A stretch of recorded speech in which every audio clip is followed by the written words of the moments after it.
आज हम लोग बात करने वाले हैं कि ग्रेजुएशन में कॉपी लिखते समय कुछ गलतियां जो हो जाती है उन गलतियों को कैसे सुधारें। जैसे मान लीजिए कि रोल नंबर लिखने में थोड़ी गलती हो गई या रजिस्ट्रेशन नंबर में, या इसमें से देखिए इतना कुछ भरना होता है। आप ग्रेजुएशन का जब एग्जाम दे रहे होते हैं तो इतना कुछ आपको मिनिमम भरना ही होता है, और भी एक दो को चीज़ भरनी होती है। और जो भी इनमें से समझ नहीं आता, जैसे रोल नंबर, रजिस्ट्रेशन नंबर, केंद्र code, paper ID, honours paper कौन सा है, सिग्नेचर कैसे, अटेंडेंस, ये सब कुछ भरना होता है। तो सबके बारे में पूरा डिटेल में हम लोग बात करेंगे। और इसमें से मान लीजिए कोई गलती हो गया तो उसको सुधारे कैसे, या कौन कौन सी गलतियां हो जाती है जिनके कारण बच्चों का रिजल्ट नहीं हो पाता है। सब कुछ अच्छा भरते हैं, एक दो इसमें से गलती कर देते हैं जिनके कारण उनका रिजल्ट ही नहीं दिखाता है, तो कैसे उन गलतियों को ना करे पूरा डिटेल में हम लोग बात करेंगे। बस आप इसको अंत तक देखते रहिए।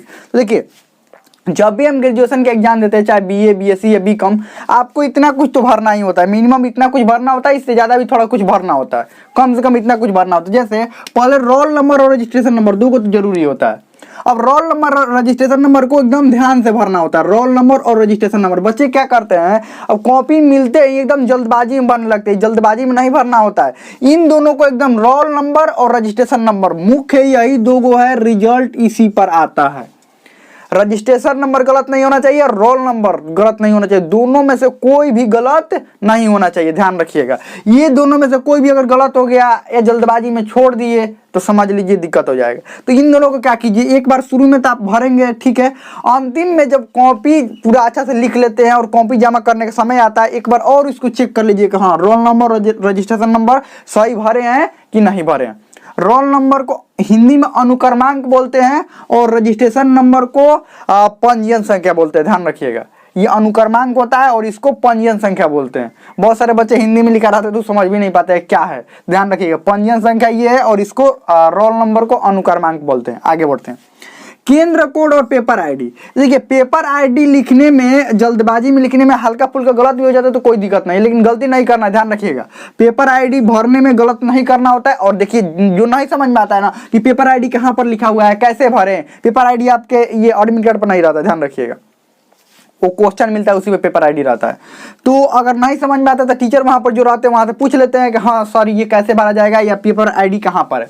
और जहाँ तक केंद्र कोड की बात है तो ये टीचर ही बताते हैं कि केंद्र कोड, टीचर नहीं, वो आपके एडमिट कार्ड पर ही केंद्र कोड लिखा रहता है। जहाँ पर आप परीक्षा देने जाएंगे ना तो एग्जामिनेशन का वो कोड क्या होगा, उस कॉलेज का कोड क्या है, वो कोड यहाँ पर भरना होता है। कहाँ पर एग्जाम है, मतलब कहाँ पर आप एग्जाम दे रहे हैं उसका कोड एक भरना होता है, वो आपके एडमिट कार्ड पर भी रहता है, ध्यान रखिएगा। तो इसको भी ध्यान से भरना होता है, गलती नहीं करना होता है। अब गलती देखिए, लेकिन इन दोनों में तो बिल्कुल गलती नहीं करना है।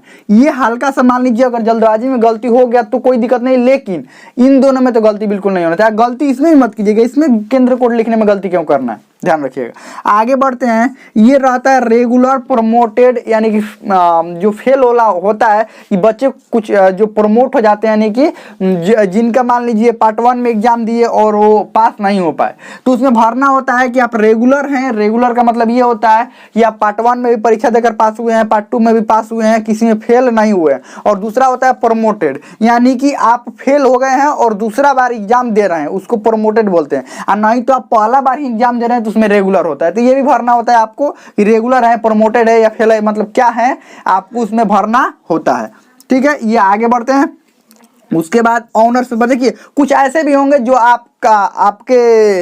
आपको जब मिलेगा कॉपी तो उसमें नहीं भरना होगा, लेकिन हम इतना कुछ थोड़ा ज़्यादा ही इसमें बता दिए हैं। और इससे ज़्यादा भी मिल सकता है, ऐसा नहीं कि यही सब मिलेगा, इससे ज़्यादा भी मिल सकता है, ध्यान रखिएगा।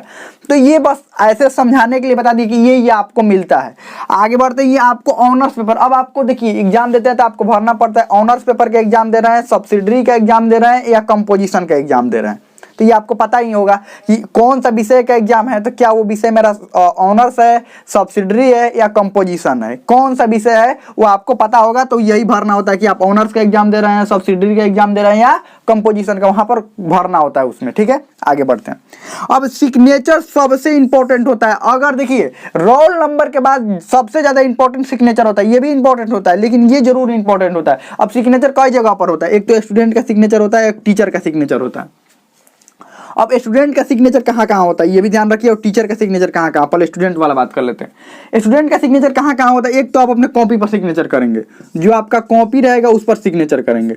और दूसरा सिग्नेचर आपको कहाँ पर करना होता है, जब आपका अटेंडेंस बनेगा ना उस समय सिग्नेचर करना होता है वहां पर भी। ये दोनों जगह सिग्नेचर आपका महत्वपूर्ण होता है। अगर अटेंडेंस वाला सिग्नेचर छूट गया, जब अटेंडेंस बन रहा होगा उस समय सिग्नेचर छूट गया तो बहुत दिक्कत हो जाता है, कॉपी नहीं चेक हो पाता है, ध्यान रखिएगा। और या इस पर आप जो कॉपी लिख रहे हैं और जो रोल नंबर रोल कोड जहाँ भरे हैं वहाँ पर भी स्टूडेंट का सिग्नेचर का ऑप्शन रहता है, तो वहाँ पर सिग्नेचर नहीं करेंगे तो वहाँ पर भी दिक्कत हो जाता है। दो जगह तो स्टूडेंट का सिग्नेचर रहता है और टीचर का भी सिग्नेचर दो जगह रहता है। ये भी एक कॉपी पर रहता है, आप जिस कॉपी पर लिख रहे हैं वहाँ पर भी जो वहाँ पर टीचर रहते हैं उनका सिग्नेचर करवाना होता है। उस पर वो टीचर आकर सिग्नेचर कर ही देते हैं। अगर टीचर ने सिग्नेचर नहीं किया तो कॉपी नहीं चेक होगा, क्योंकि टीचर को ही ये मानना होता है कि हाँ टीचर ने सिग्नेचर किया है, यानी कि आप एग्जाम दे रहे हैं।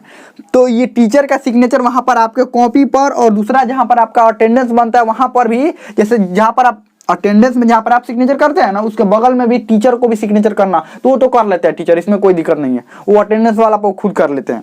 लेकिन अपने कॉपी पर ध्यान रखना होता है कि अपने कॉपी पर जहाँ पर टीचर का सिग्नेचर का ऑप्शन है वहाँ पर टीचर जरूर सिग्नेचर करें, ना करेंगे तो कॉपी नहीं चेक होगा, ध्यान रखिएगा। यहाँ पर आगे बढ़ते हैं। ये सिग्नेचर वाला समझिए, ये मोस्ट इंपॉर्टेंट होता है। अगर नहीं आपके कॉपी पर टीचर का सिग्नेचर हुआ तो समझ लीजिए कॉपी चेक नहीं होगा। वहाँ पर ऑप्शन रहता है टीचर का सिग्नेचर करने के लिए। जो वहाँ पर आपके क्लास में टीचर रहेंगे, जो एग्जाम जहाँ पर आप दे रहे हैं वहाँ क्लास में टीचर रहेंगे, वो खुद ही आते हैं, ध्यान रखिएगा, खुद ही आते हैं और पूछ भी लेते हैं अंतिम में किसी का कॉपी तो छूटा नहीं ना सिग्नेचर होने से, तो ध्यान रखिएगा।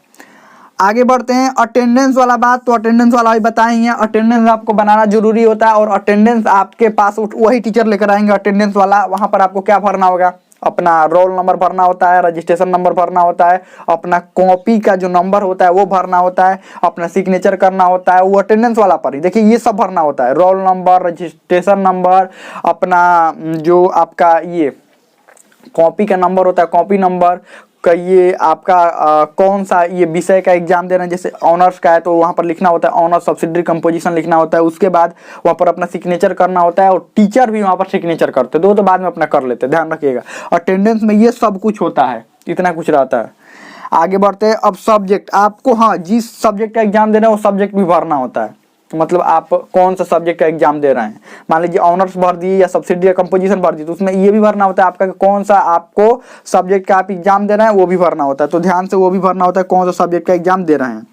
और एक बात वहाँ पर ये भी भरना होता है कि आप पार्ट 1 में है, पार्ट 2 में है या पार्ट 3 का एग्जाम दे रहे हैं, कौन सा एग्जाम दे रहे हैं, तो ये भरना होता है।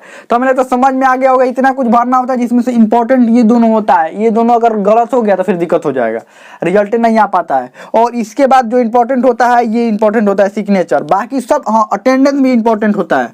ये सब इंपॉर्टेंट हैं, लेकिन मुख्य रूप से ये और ये तीन इंपॉर्टेंट होता है, ध्यान रखिएगा। यानी कि roll number, registration number, signature, attendance, ये सब कुछ समझ लीजिए इंपॉर्टेंट ही है। तो हमें तो समझ में आ गया होगा। अब इसमें कोई आपको डाउट हो, कोई भी क्वेश्चन हो, आप कमेंट में पूछ सकते हैं, हमें तो समझ में आ गया होगा।